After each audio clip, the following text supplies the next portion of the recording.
Literally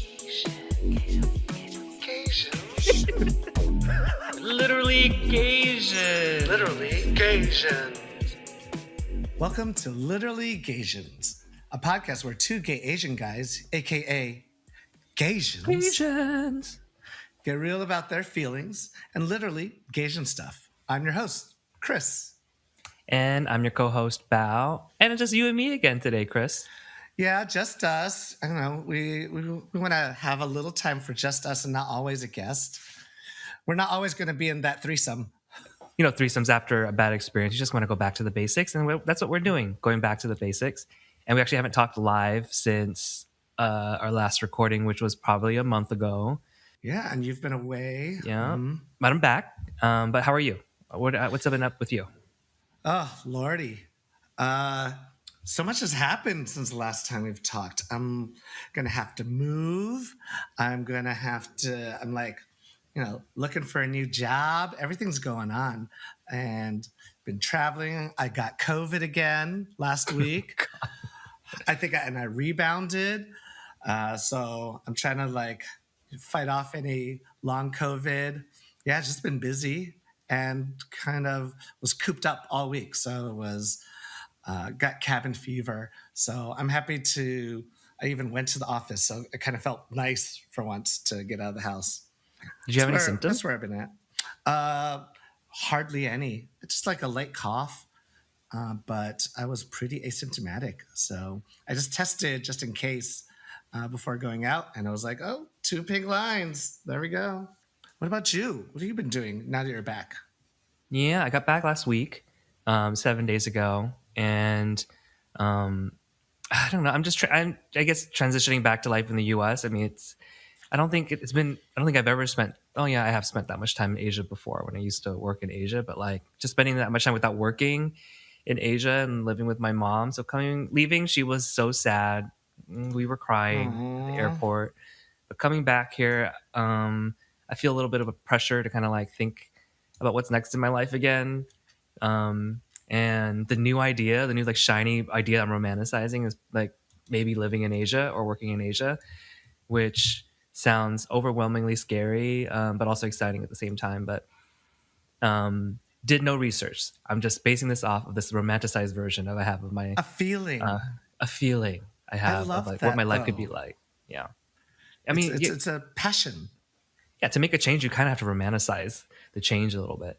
But once I start kind of doing some research, then I get kind of a little bit overwhelmed. So I'm just going to take it easy. Oh, that's nice. And weren't you also in Hawaii? I was. It was really nice to see my friends in Hawaii, but it rained the whole time, so we didn't do much of any other things we did. So we partied a bunch and went to my friend Lance Dances, or AKA drag name Molly Cocktails drag show at Atlas, and Atlas is this new club/bar that just opened up, and it was kind of super fun.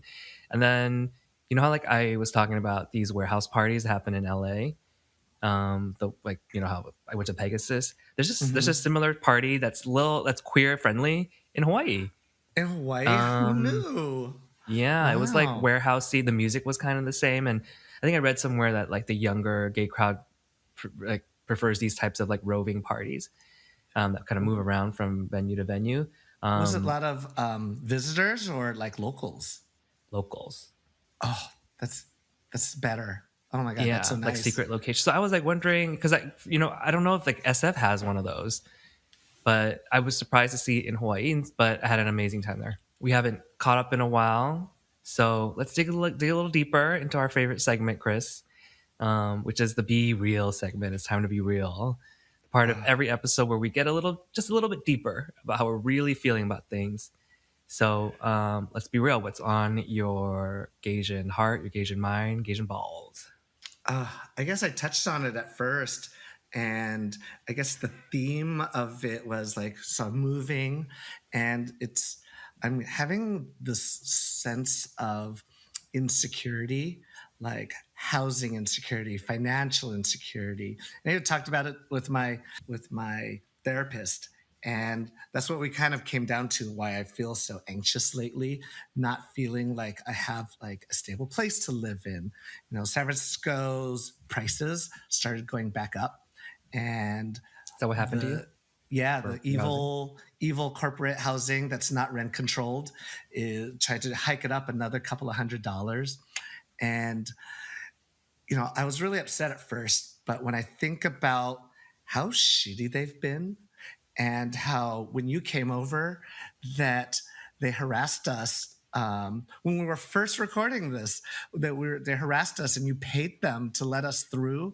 I'm like, this is not a Oh, the home. lobby. Yeah. Yeah, and so I'm psyching myself up to be more excited for this move, and I'm hoping to like have a sense of home again, and that's how I'm like. That's where I'm feeling. Because I'm trying to put this like shitty feeling that I've had for the last few months about the lease ending, and hoping that I can just go into this new rent controlled place in San Francisco. It's that San Francisco living. Did you find a place yet? Yeah, moving just a Oh, and few it's rent blocks controlled. away, and rent Nice. controlled. It'll be a little bigger, not that much cheaper, but I can have you over and not have to deal with like some crazy security people. Yeah. Wow. First, I'm surprised that you were able to find a new rent controlled apartment in 2023 in San Francisco. Those are really hard to come by. Hmm. Hmm. Um, and second, that you were able to find a place so fast, because I remember how freaking long it took you to find the place that you're sitting in right now that you're leaving. I know, and it all happened so quickly. I tried to ask for a rent reduction because everyone's being fired in San Francisco. Like tens of thousands of people have been laid off in just the past month. I don't know what they're thinking. They're trying to raise all their prices. So I have a lot of competition, but people Mm, didn't want to move to this place according to the owners because it's in the Tenderloin, which it's not mm. really, and it's people consider it a sketchy area. But I grew up like in my teens and 20s going there all the time. So I don't think it'll be a big change for me. It'll be kind of going back home.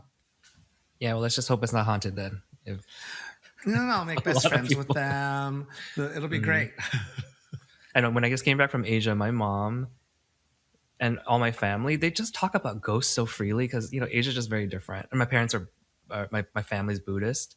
And Hmm. so my mom was telling me like, oh, you know what? I bought that house that I bought and moved out of the apartment that I lived in when I first moved to Vietnam, right? I'm like, no. She tells me this ghost stories like, oh yeah, one night I was sleeping at 2 a.m. and then like suddenly all the lights turned on and heard a knocking on my door, and that I felt like there was a child who like pulled my bed sheets from my bed. Oh my And God. then after that, I looked around the apartment building and I realized there were all these like signs, like things that they were putting that she recognized as like what Vietnamese people do to like shy away the ghosts. Um, but she did tell me ghosts can never really like do anything to you. Yeah. They just kind of exist. So um, I'm so happy for your rent controlled apartment, but I hope you don't have ghosts. I'm not like religious or anything, but I do get a little superstitious. But the way I think about it is that somebody through all of this time has died in all of these buildings. So there's plenty of ghosts. And just like you said, they're not here to bother me. They're just chilling, hanging around, watching me jerk off. And it's great. Good for them. Good for them. They're like, bitch, again? It's Wednesday. Get ready. 3 more hours later. Yeah, you had one 15-minute break, and this is how you chose to use it, and nothing else got done. Yeah, they're just sitting there judging. I would be a judgy joke, a judgy ghost too. Yeah, it's in our genes. And Bao, what about you? Let's time for you to be real. All right, so I am feeling kind of honestly uncomfortable and like pretty serious. I'm just, I don't know, maybe like thinking more broadly about my role as like a son, and just our role as like a good son, like what the good son is. And that's because I think my dad is guilt tripping me a lot. Oh, I'm understanding what he's going through. Last week, so he has two best friends, and my dad is also 77. One best friend died during the pandemic, and that was kind of like a big kind of moment for both of us because I was close to that friend. His other friend, which I'm not as close to, died like 2 weeks ago. And then last week, my dad celebrated his 77th birthday, but the morning of that birthday, he had to go to like his best friend's oh, funeral. And so me and my sister took him out to dinner, and he had just had this like, you can tell like death was on his mind. And then he broke it to us that he has kind of like a health scare that could be cancer. It was just a lot to take in on my like second day back in California. He had just kept making all these comments like, "Thanks for coming this birthday. Who knows? It could be my last." And just like Oh, dropping like guilt trippy things like that, which makes me just kind of feel guilty because I just told you like I kind of want to move to Asia. This kind of makes me think about that very differently. I felt like I had like 6 months ago made this big decision to really like focus on me, but then maybe I won't get the chance to do that in the next few months. And I feel really selfish for being disappointed about that. Like I wish I feel as in my head like the ideal good son would be like, I don't care about any of that. This is all for you, Dad. I'm gonna be the caretaker. I'll move in with you. Granted, nothing has really happened yet, but I just felt like disappointed in myself for not being selfless enough. So if I'm being real, I'm just really uncomfortable and I guess disappointed in myself for really having these emotions that I'm kind of working through. oh, that's like a rough way to come back after spending so much time away in like this sort of grand getaway, and you were with your mom, and then to come back to have it kind of take a turn. Yeah, yeah, and again, so I think this segues really well into what we want to talk about today, and we'll get real about today, which is our parents. Uh, Parents. Our It's parents. it's it's almost like a trope for like Asian and to be bicultural and have like issues to deal with their parents, especially us at roughly our ages, to deal with Mhm. aging parents. It's such a trope of any Asian podcast. Like, there's so much stuff about parents. Of course, it's the favorite trope for gay podcasts, parents and a relationship with them. So, as a Gaysian podcast, I feel like this is a perfect time to visit this topic, but maybe from the lens of our not only generation, but just that cultural lens that we have on our parents. Look, I think we're both. Let's do a quick privilege check. I think we're really both lucky to have and still have both parents in our lives, and to have both parents who have been there in our lives since the beginning. So I want to like call out that privilege. But what I really want to talk about, and what we really want to get into here, is just like maybe the changing nature of how our relationships to our parents are now that we're at this age and they're aging. I think what's helpful sometimes is that even though we all know the topic, hearing someone else talk about their version of it and how they're going Mhm. through it, I find helpful because hearing sometimes about you, like I feel like I got a lot to say after you just said that. It brings up ways that to rethink how I think about my parents. Okay, let me just get into it if that's okay. Yeah, yeah, yeah. And So we're gonna set the scene and just really describe our parents really quickly. So Chris, go first. So my parents, they're both Chinese. They met here in San Francisco. My dad grew up partly in China and then Minnesota. So he is clearly a little bit more, I guess, Americanized, for lack of a better term. And my mom came here when she was a teenager, and they Mm, met at a restaurant. She was waiting tables and he was there eating in Chinatown. So kind of a romantic sort of story. um, and mhm, then many a years later, you know popped out a couple of kids.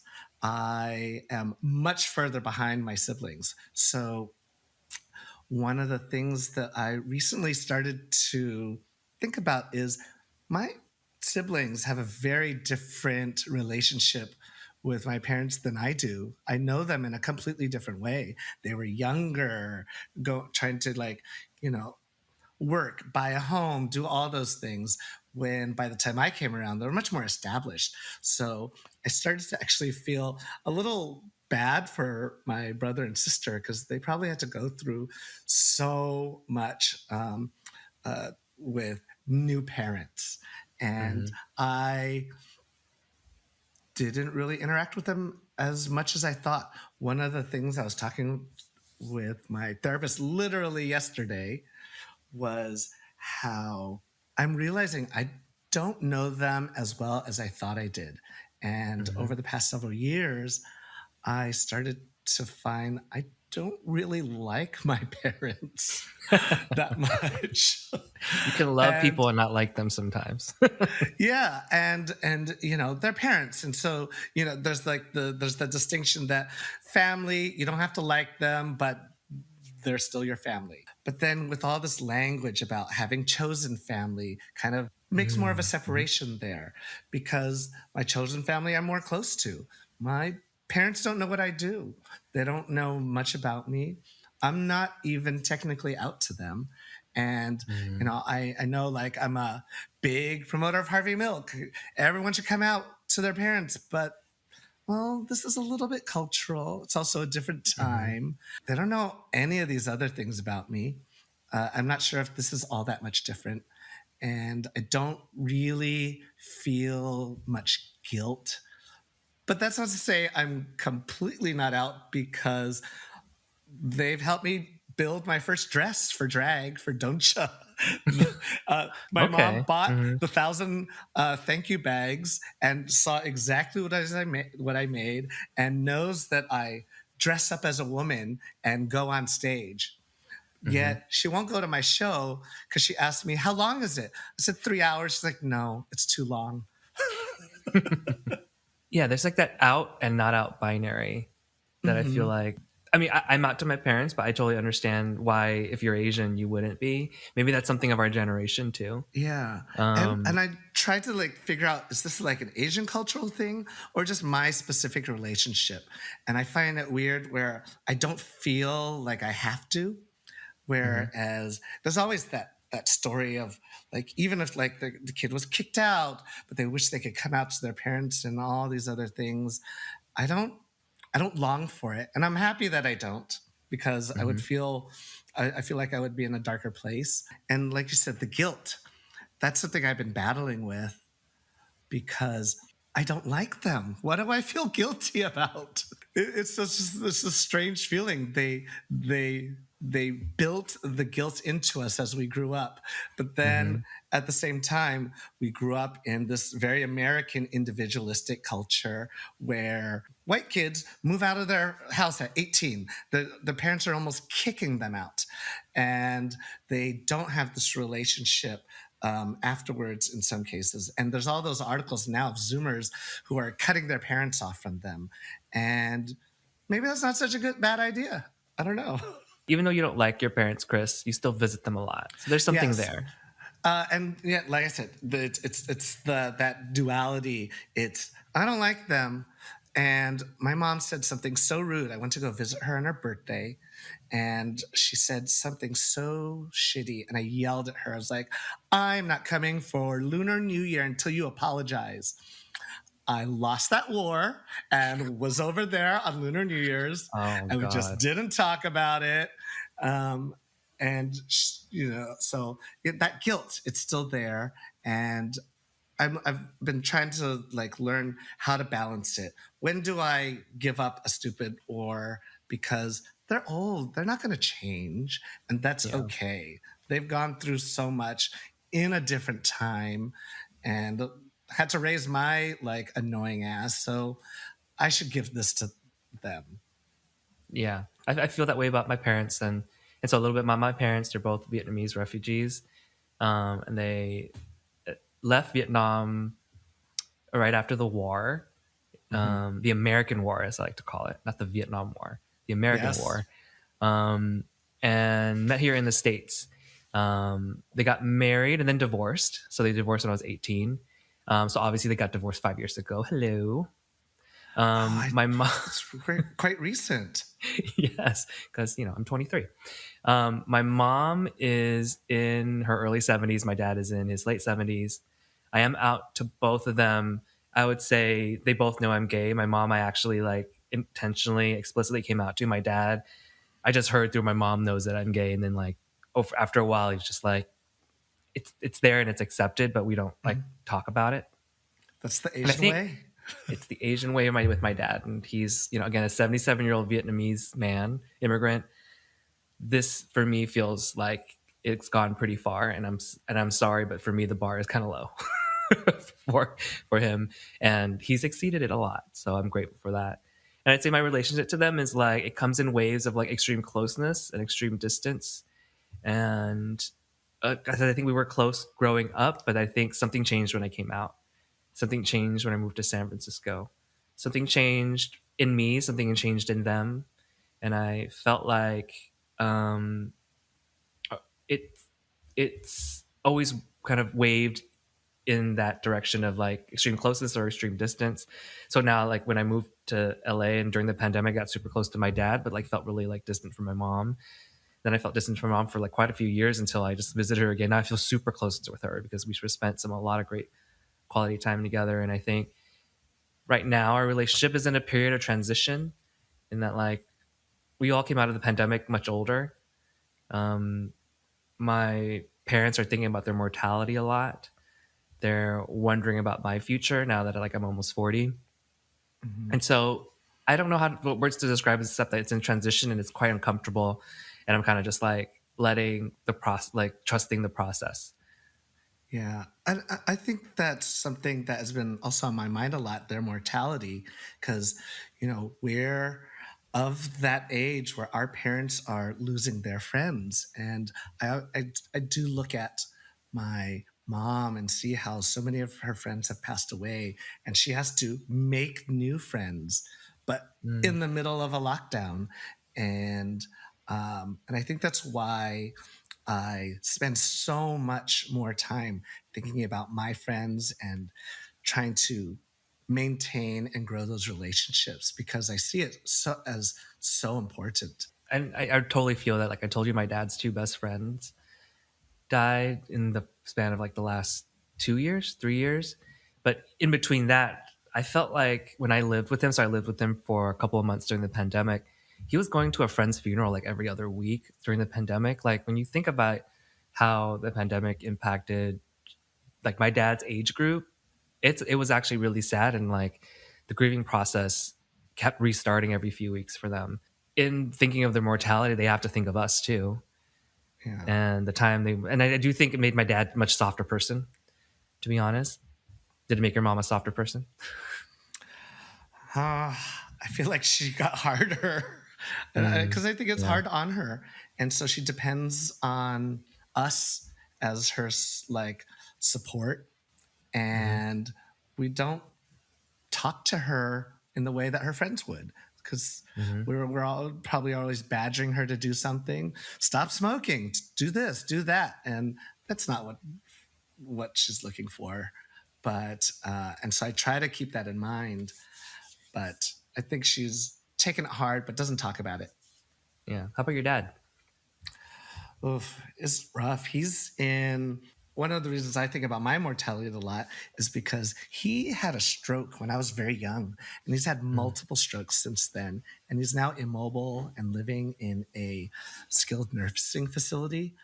And it all happened during lockdown. So you can only imagine how mm, stressful that was finding a place. And he even had COVID, and we basically all said bye to each other a couple years ago mm, because he went to the emergency room, and it was he was feeling cold, and he just started FaceTiming all of us. And so that was like a really rough time.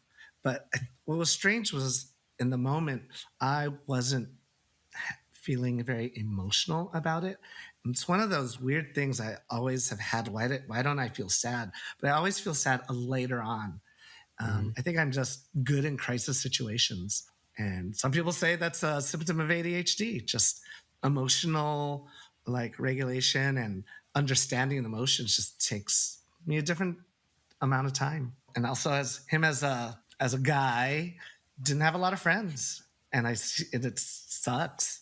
And what few he did, they didn't stay in touch, and so I see that how so many parents where the men depend on their wives as their best friends. You look at it now, that's so unfair to all these wives.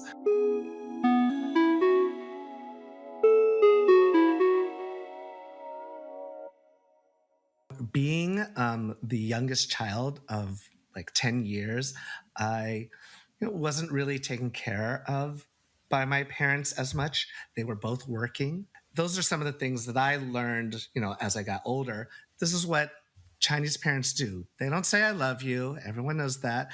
They put food on the table, and that's their version of I love you. And I get that. But I always felt very kind of out of place at home. And I used to fantasize that I was maybe an alien put on this planet in human form to learn about Earth and their culture, or I thought I was adopted. And so, this is all before like 23andMe and stuff. There were stories of like, fake kids that I learned about, fake adoption papers or and stuff that my grandfather had to do so he could bring people in. And like my dad has two birthdays because they like faked some stuff, or it was just like messed up by all of the paperwork, of the time.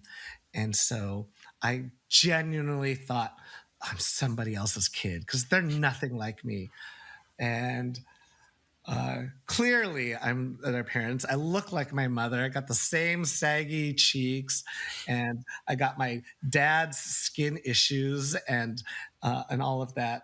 And what's funny is that recently, like everyone knows, because that's all I talk about now, is that I think it's like a symptom of the ADHD, just feeling like an outsider and Mhm. feeling like I can't connect when other people who are neurotypical are talking. And I think that's probably why I felt always on the outside. So, but it was funny because that symptom showed up as I'm totally not part of them. I'm not one of them. And I always wanted it. I actually sometimes still secretly fantasize that I was adopted or that so that I don't have to like care for them.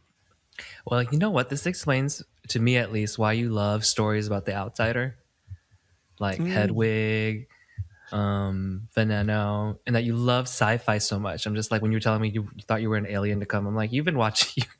Girl watches so much yeah, Third Rock from the Sun. totally. Remember that Like show? I totally identified with that. I mean, maybe that's why I do love sci-fi so much and all of those things. The wow, you pinned it on me before I even saw it. Hedwig, all of that. Maybe that's why you're also like out loud. Like your Mhm, drag mhm. isn't like trying to be fierce.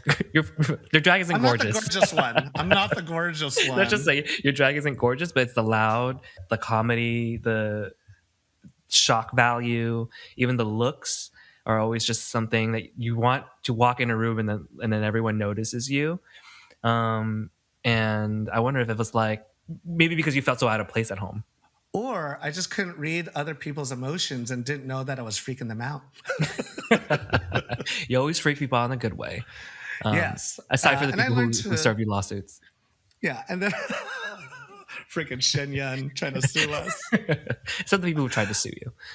Yeah, but only over the last several years, even before the diagnosis, I learned to embrace it. And I learned to embrace it because all of my friends embraced it. And and I think that's why I feel so close to you and everyone else around us. Like y'all accepted me and, became my chosen family. Oh. Sticking to this theme of the complicated relationships with our parents. Mhm. What's like a complicated feeling that you have about your relationship to your parents that like you're always revisiting this? Like, what's that complicated feeling? It's always this back and forth of like, oh, I owe so much to my parents and I should be doing this, that the guilty son feeling. And then sometimes I'm like, oh no, I don't owe them anything. And because they treated me poorly in this situation. And it's hard to like meld them together. Both can be true. They may not have treated me in a way that I wanted them to, but I can still also care for them and love them because they're your parents, and they still did a lot for me. I cannot write off Mhm. how much they did for me and my siblings. It was hard. Grew up not with a lot of money.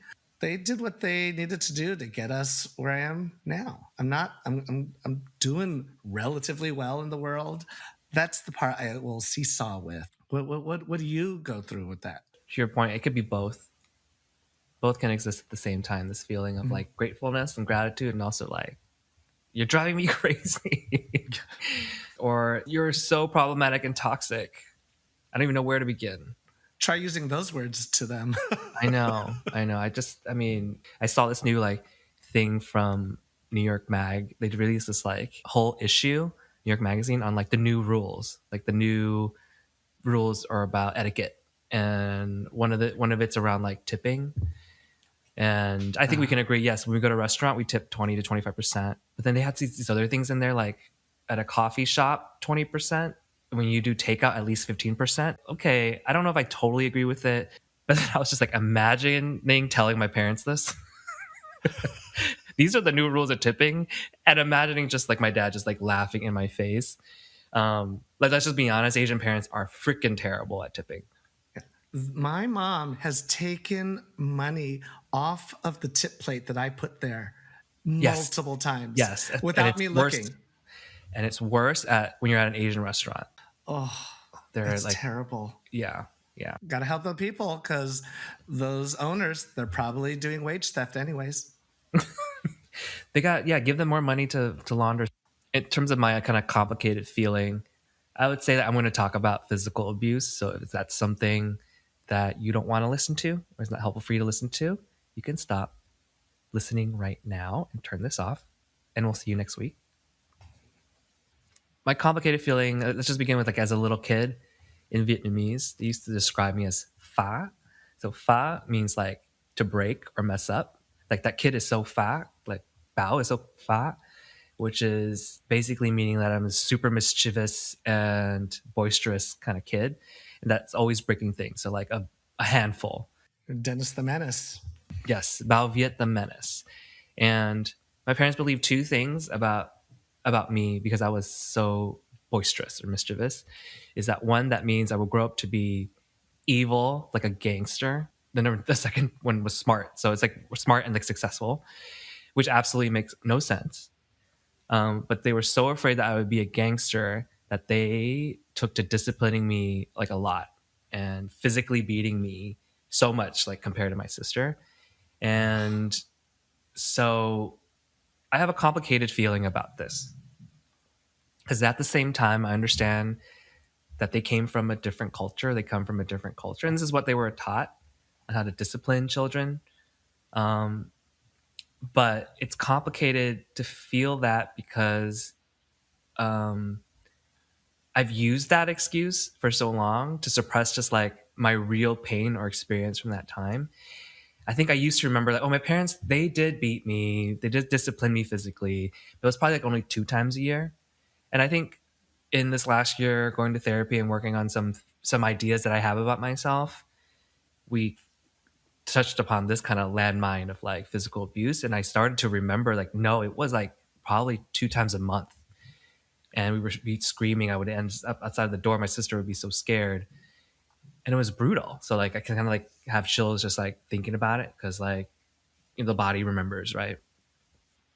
And I used to just think all Asian families do this. So you're not alone. So it's just like it's part of your culture and white people are just never going to understand it. And it's just part of our culture and we just kind of like swallow it and look at we did turn out to be successful or something. Mhm. And I used to think that until I met like all these like Asian American children or people like my age. It was like, yeah, my parents never touched me, dude. And I also just met a lot of Asian American kids who were like, yeah, they treated the boys like this or they were abusive like this. And even sharing this, I feel kind of like shameful. Or like Why Asian people are listening. shameful? I think that Asian people listening to this, stop being so dramatic. Like, this is part of the Asian culture. That's all your parents knew. Don't be so hard on them. But I think about it, I'm like, if I saw that behavior with my kind of friends with their children now, I would be completely mortified. See, Um, I guess I sort of see it as more generational because it was still wrong when we think about it now. I think it was still wrong. It happened, and it happened across many cultures, even here. Like Hmm. my siblings had corporal punishment in school. I happened to be born 10 years later when it was, I guess, Hmm. outlawed. I don't know if I would pin it just on it being cultural. It's Yeah. just, and maybe just like, them too, like their particular like relationship with you. It's Yeah. weird when you say that because the other thing I picked up from my dad was his anger issues. And, there was a time when he nearly burned down our house out because he was so mad at us. And so I feel you on like the scary, abusive things that happened, but I just don't usually try to think about them very often. Yeah. I wasn't trying to think about it. We were talking about something else about like something. Sometimes I feel like I need to be hard on myself, or I can't, or else I'll turn out bad. Much more complicated of a narrative than that. It took a while, but that's like the simple sentence. And by breaking that down, I kind of remembered this. I'm like, oh, but my parents only disciplined me like twice a year. And then suddenly I started thinking about it, and suddenly it all came back to me. Like, no, dude, Yeah. this was like twice a month. And then like I was like sat there bawling, And I realizing feel like like I it's had to suppress been all that. Yeah, kind of pervasive through your mentality is like as long as I've known you, you've been very hard on yourself just about everything. Like, got to be do this, got to be the best at that. Almost like some control issues around it. yeah, And but I also thought, oh, I kind of wish I had that to be able to, become successful and all those things. I think I went the other way because I ran from those things. I tried not to be controlling. I just wanted to like hide and kind of disappear. yeah. That's what my sister did. She turned out to be the rebellious one. Um, but it's funny. I saw this like this TikTok, and someone, it was a stitch, like stitch this and tell me your life story in a sentence. It's like, oh, the high achieving child grows up to be a burned out and highly anxious homosexual. Yeah. It's so common. Like we all tried harder because we were queer, so we had to like show everyone up, and then we expended all our energy. And now look at us. We're just like trying to scrape by with little therapy appointments as often as possible. Yeah, and you know what? I also I've learned this like maybe 10 years ago that I heard that if you got physically abused or like disciplined physically a lot as a child, that you're into like rougher sex as an adult, All right. which also matches. Once in a while, like I would have the thought in the bedroom, like, oh, just so you're not gonna ruin this for me too, parents. Oh And my so I just had god. to let go of the thought. But again, so that's like my complicated feeling. It just feels obviously still really messy to me, and something I'm just trying to entangle a lot. Wow. I, there's a little bit of a cop out. I feel like my response, like of you having it like brought up, like I think I have a complicated feeling, like the anger issues of Hmm. both my parents, and it sucks because I like will have friends who are so. It makes me so jealous who had like such like loving relationships with their Yes. families, are so well adjusted. And I went to a wedding of a cousin like this past year or two, and my aunts and uncles on my dad's side are stayed in Minnesota. They have white husbands, and so the family is more what most people would say is Americanized, and they're playing board games. They're Mhm. laughing with each other, telling jokes. They know like funny things about each other. I'm like, oh my God, is this what I could have had? And I hate that's a complicated feeling where I want what they had, Mhm. but I don't want to discount what my parents did for me. Mhm. Also my dad is the oldest out of all of them, so he had a different relationship with his family and came to the U.S. Um, at a much older age, so he just has a different understanding of the world. So it really sometimes when I see like friends who had great relationships, oh yeah, a little jealous. But seeing how close it could have been was very surreal to me in a way. Like I have a bit of jealousy with some of my straight friends. It's a reason for like their parents to reconnect and for them to get to know their parents in a different way. There's like a natural like transition point in life for them to like transition their relationship to something different and focus on maybe a Mm-hmm. grandchild. And for me, I don't know. It's just it's when you meet all these people, like my dad is my best friend, my mom is my best friend. I call her every other day. I text her about everything. I Oh, also that sounds awful. it sounds awful. What do you talk about? It's funny that we've spent like almost 40 years ish of our lives with them, and then we're still longing for that Yeah. that have a connection that we're frankly never had, and like probably never will. I the way I've like found myself like tackling that like particular thing about kids is that there are plenty of straight people who aren't having kids, and I think there's that similar feeling. Like I don't Mhm. always want to pin it on my queerness. I just pin it on I'm just bad at relationships. Yeah. It's still my issue, but not a Mhm. queer issue. I don't want to make this a whole like one of those gay or Asian podcasts where we just spend the whole entire time dissing our parents, even though I think we've spent some good time talking about the Most of it nuance. dissing our parents, and we Most have of it plenty dissing our future ones to diss our parents. yeah, they're always going to come up, which is and we spend plenty of time in our therapy sessions with our therapists dissing our parents. But I do want to get into some of the things that we appreciate. So, what do you appreciate the most about your parents? They put up with me. They're really as the louder, as they say, black sheep of the family. They really put up with me, uh, and also because my siblings are much older than me, they kind of were done with parenting in a way. That's how I thought about it in my head. In high school, when I was coming out, I was staying out till past midnight when I was 15, 16 years old, hanging out with my new queer friends that they didn't know, and they did not question it. And I found it very surprising, but very welcome. I don't know if it's necessarily something they did, but they were too exhausted to do anything about. Like my sister brought me up. She went to my parent teacher meeting. She signed all the forms. You know, I wasn't a bad kid. I just happened to need my friendships outside of high school where I eventually came out, but my friends were all the queer friends I met at like the queer youth groups. And so I'm happy that they kind of left me alone because I know that they were very hard on my brother and sister. I definitely found my sister's diary one day and read about how hard it was. Oh, She like doesn't know that you until she listens to this, but I read her diary. I know what she did. when you were And younger, or when you were younger, you read her diary, or recently? I went through her room and I found a book with a little lock on it. I'm like, oh my God, this is it. So This is obvious. gold. People need to literally just unlock my phone and just go to my notes app, and it's all there. But sometimes I'm like, am I really like writing a diary, or am I just writing things down in case I go missing? They find the phone and can maybe figure out what happened. And when they do a documentary on me, they can get someone to read it.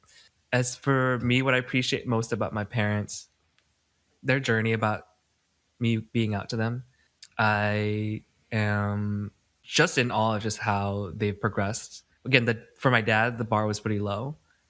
We didn't talk for several years actually in my 20s. But I do think when I moved back in with him during the pandemic, just for some company, we really got to rebuild our relationship. So I'm super grateful of that. My mom, I think she was accepting kind of to my face when I came out to her when I was 19. But I found out later she was distraught by it because she's blamed herself. That she, at that time, she didn't know much about the queer community. So she thought she did something wrong, like she raised me in some way wrong. And she thought that, and it was a different time in the mid 2000s, that being gay was a kiss of death, Mhm. that it was dangerous for me outside in the world because of all these other things or because of what people would think of me. And fast forward to this something that happened when I was in Asia. She took me to this like dinner with her. Like she's in a band and they're so cute. They're like all like 70. And the literal translation of the band is like just waiting to die, which is hilarious to me. Anyway, they're like the coolest 80-year-olds ever, like chain smoking and playing guitars, and they were like renowned like musicians. And then one of the bandmates called my mom after. Is like, "Hey, I have a single daughter. Would your son want to meet her? Be interested in meeting her?" And then she just tells him, "You know what? He's in. There's this new term I realize for LGBT or queer. It's something like with the number 3 in it. I won't butcher it, but she used that term. I had to look it up, and she was saying, "This is not my life. It's his. I want him to be happy. It's not something that's my fault. It's what he was born with, and this is what's going to make him happy. So you're my close friend, and whenever anyone asks, I'll just tell you the truth. But that's the truth. And I love my son, but I don't think he's going to like be interested in your daughter that way." And just hearing that from her was just meant a lot. That's crazy. That's great. Yeah, and And she didn't tell me to my face. She was telling someone on the phone right next to me. I'm like, this is her way of kind of mhm, telling me in a way. But then she used to use these two kind of terms. I think if you're Vietnamese American, you know the term bidet, which is also like that's how they used to call gay people. I don't know why. uh-huh. And then my mom used to use he be like he's afflicted or like he's sick with it. Yeah. I Yeah. felt like a lot of the troubles is like there was no language around it. And I remember there was this one video from like the queer Asian days called There's No Name for This, Hmm. that interviewed all these people because there was no positive or neutral term. There's like this Cantonese term that's awful, something like too low fall, people who jump off of the roof. Oh, that's And it's like, terrible. oh, Fuck. so there's, I think as just time passed and people learned new words and just like the world changed, it made it easier. And I'm happy about that. And I'm glad that worked out for your mom in that sense to not have a negative word, but to have like I guess, a positive phrase to use to describe it. And I think that's new, and that's probably only something she would know living in Vietnam. I think Hmm. the term like loosely translates to non-binary or queer, and Oh, how we understand is queer, but not the word queer, right? It's yeah. like it's basically like third level, like a third level. So it's not like a binary, like a third level. And so Oh. I appreciate that that exists in Vietnam, and I really appreciate like my 71-year-old mom, like knew how to use it.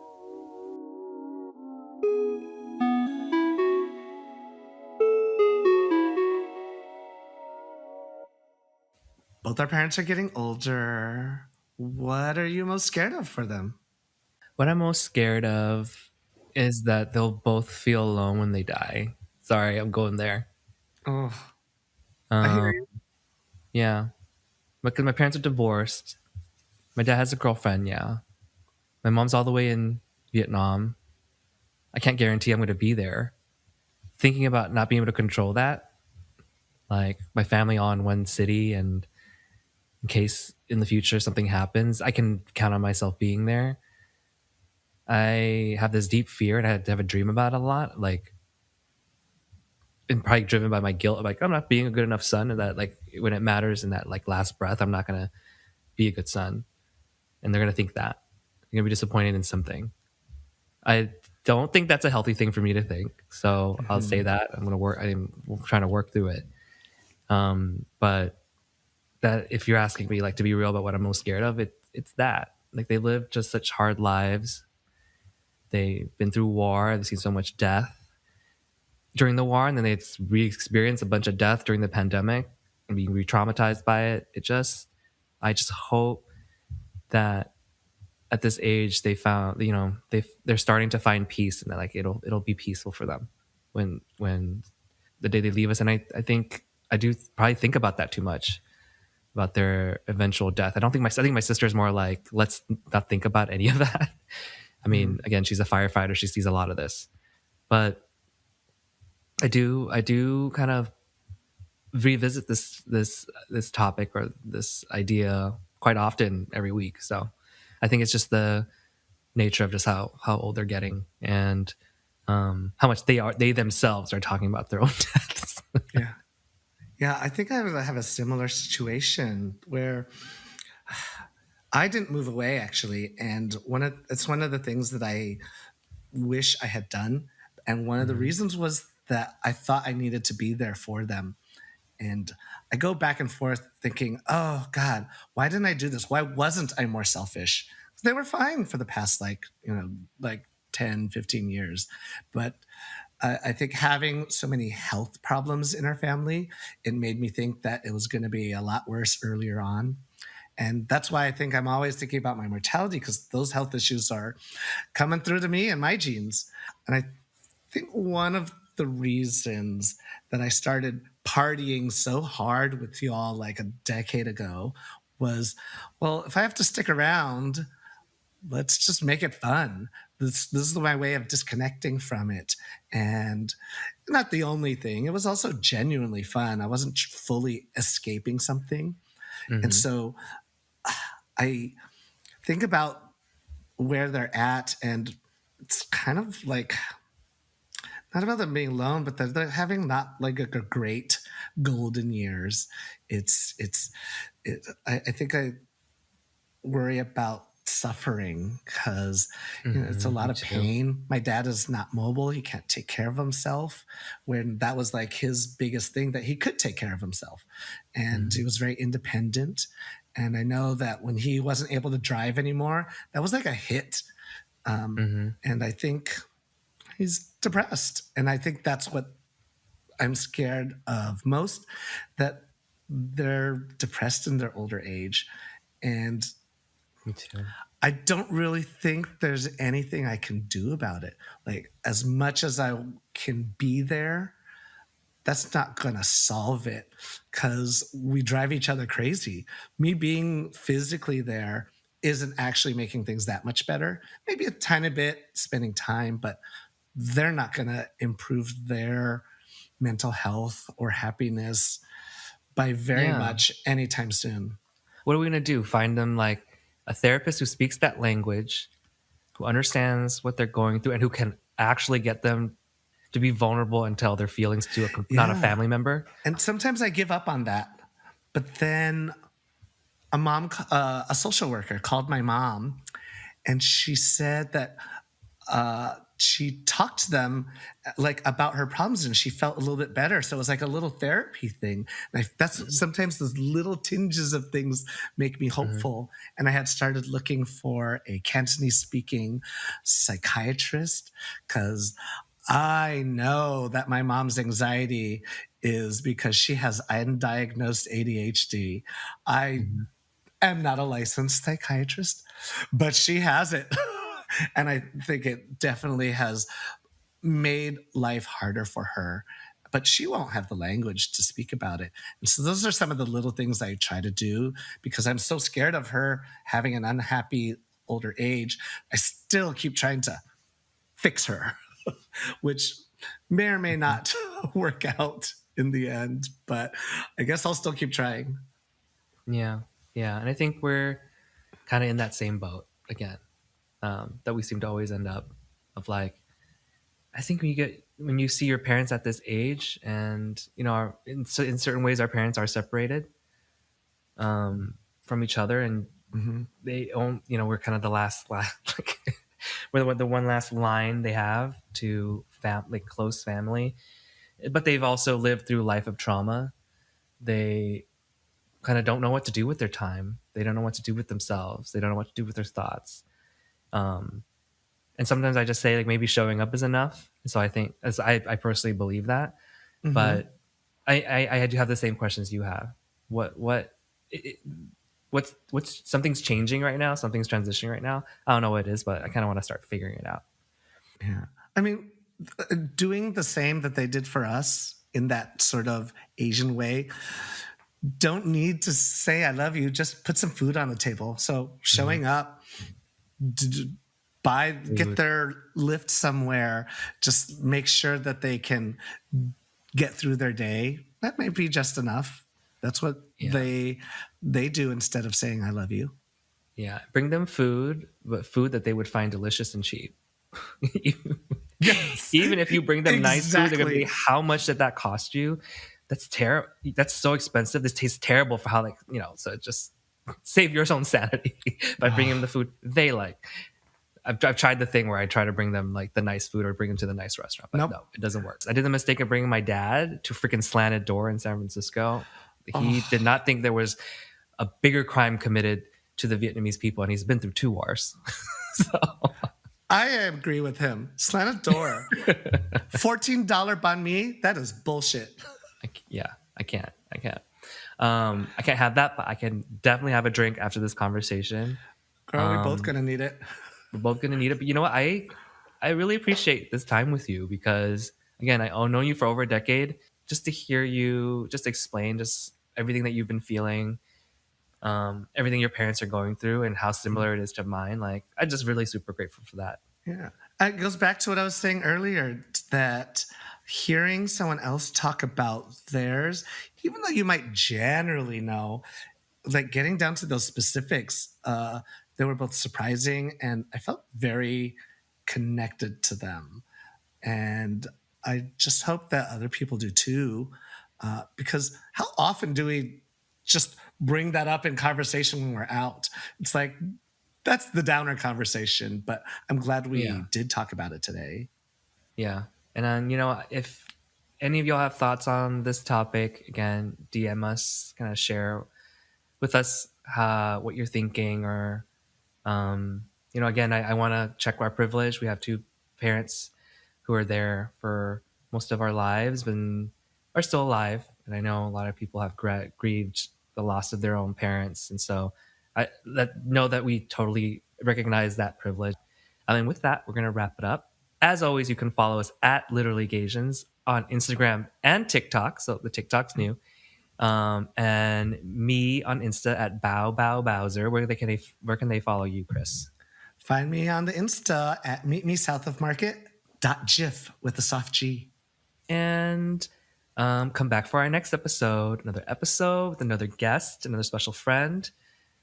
So look out for that in a couple weeks. Thanks, everyone. Till next time. Bye.